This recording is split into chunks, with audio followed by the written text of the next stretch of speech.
You can't feel your hands. You flex them, nothing. Your fingers close and you feel nothing, like they belong to somebody the cold already took.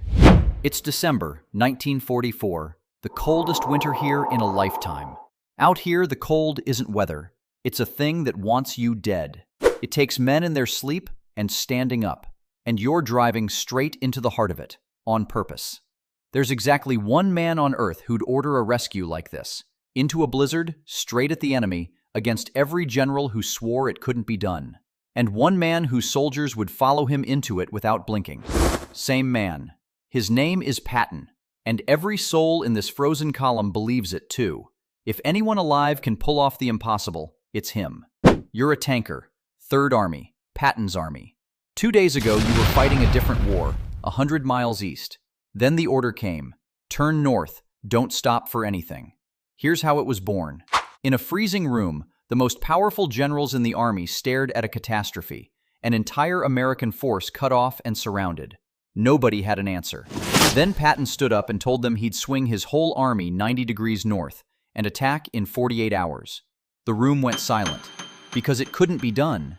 You don't rip 100,000 men out of one battle, turn them 90 degrees, and hurl them into another war 100 miles away in 2 days, in the worst winter in memory. Men who'd spent their whole lives at war told him, flat out, it was impossible. He'd already started. While they argued, his tanks were turning north. He didn't wait for permission. He made an entire army do the impossible, on his word alone. That's the man you follow. And that's why you're grinding north through the dark, toward a town called Bastogne. There's a card in your pocket. Every man got one. It's a prayer. Patton had it printed for 100,000 soldiers, asking God for one thing: clear skies. For a week, the clouds have sat on this country like a lid, too thick for a single plane to fly. No eyes above you. No help from above. That's the kind of general he is. He'll fight the enemy, the winter, and the sky itself, and drag heaven into the war to bring his men through. You read it once and almost laughed. Then you kept it, right over your heart. Here's what's waiting at the end of this road. Inside Bastogne, the 101st Airborne. Paratroopers. Surrounded on every side, cut off for days. Out of food, nearly out of bullets, their wounded stacked in a freezing church basement with no medicine and no way out. The Germans sent a man forward under a white flag and demanded the town surrender. The American commander wrote back one word: nuts. Nothing else. It meant no. It meant come and take it. It meant those men would rather die in the cold than give up. When Patton heard how they'd answered, he grinned. Those were his kind of men. Now he just had to reach them, before the cold, or the Germans, finished the job. That somebody is you. For a while, there's nothing but the grind of your tracks and the cold working through every layer you own. Newspaper in your boots.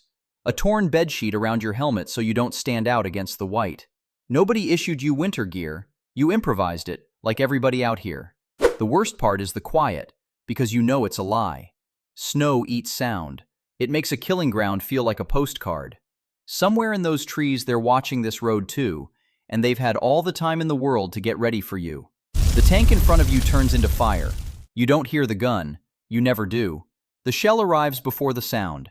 An anti-tank gun dug into the tree line that had that exact spot measured out and waiting. Off the road! Off the road! You grab the hatch as your tank throws itself sideways. Machine gun fire walks across the snow toward you, little white spouts marching straight at your track, and you can't do a thing but watch them come. And then, your hands come back. Shaking. You can feel every finger screaming. Funny what fear does. The cold couldn't wake them, but this did. Nobody warned you about the speed of it. One heartbeat, the road is empty and quiet. The next, men are dead, and it's your turn to decide if you're one of them. The column stalls at a crossroads, and that's when you see him. Patton. Standing right out in the open, not crouched, not behind cover, dead center in the road with the shells still coming in, like the war itself wouldn't dare touch him. A 3-star general. He could be 100 miles back, warm and safe, letting other men do the dying. Instead, he's here, in the open, taking the same fire as the lowest private in his army. He'd never send you anywhere he wouldn't stand himself. He doesn't say a word. He doesn't have to. He looks down the road toward Bastogne, and every man who sees him feels it. Fear takes a step back. If Patton's not getting off this road, neither are you. Then, above you, something you'd stopped believing in. The clouds crack. For a week, that sky's been a solid gray ceiling. Now it splits open, a blade of pale sunlight, and into the gap come dots, growing, roaring. Planes, yours, screaming in low, and the woods ahead, full of the guns that have been killing this column all morning, erupt. The prayer, the card Patton put in your pocket, the one you almost laughed at. Clear skies. The man asked for clear skies for his army, and the sky opened. The sergeant's voice tears through the din. That's the door. Move. We don't stop till we're in that town. Because the planes can't take Bastogne. Only you can. And the men in that basement can't survive another night. You go. The whole column throws itself down the open road at once, through the gap. No cover, no clever plan left, just speed and nerve and the last stretch of killing ground between you and them. Through the smoke, off to your right, a German gun swings toward you. You watch the black mouth of the barrel settle dead level on your tank. Time goes thick as tar. You don't remember giving the order to fire, but your tank bucks hard under you and the gun is gone before it ever fires. You're through, past the last trees, and ahead, through the drifting smoke, you see them. Figures rising up out of the white, coming up out of foxholes and cellars and the ruins of a town they've held on nothing but stubbornness for over a week. Thin, filthy, wrapped in whatever they could scavenge off the dead and the cold. You expected cheering. There's none.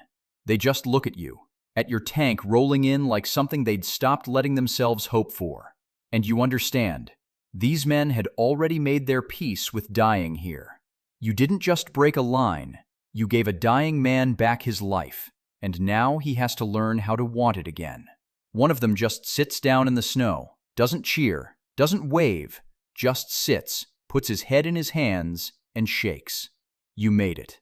And that's when you finally feel your hands. Not dead, not shaking. Burning. Blood forcing its way back into fingers that had already given up. It hurts more than the cold ever did. That's what living feels like out here. It hurts. That's how you know you've still got it. Behind you, the road is open. The wounded are coming up out of that freezing basement, and there's finally somewhere to take them. Bastogne holds. Because one general looked at the impossible, promised he'd break through in 2 days, and then made 100,000 men prove him right. And somewhere back down that road, Patton, the man who bent an entire army to his will and drove it through the worst winter of the war to reach this one town, lights a cigar and is already looking north, to the next impossible thing. You were a soldier in Patton's army, and for the rest of your life, when your hands go cold, you'll be right back on that road. Patton's men reached Bastogne because one soldier at a time refused to stop on that road. So here's my question for you. If that general gave the order, would you have followed him up that road or turned back? Tell me in the comments. I read every one. And if you made it this far, you've got the same thing those men had. Subscribe, and I'll put you in the next one. There's always another battle.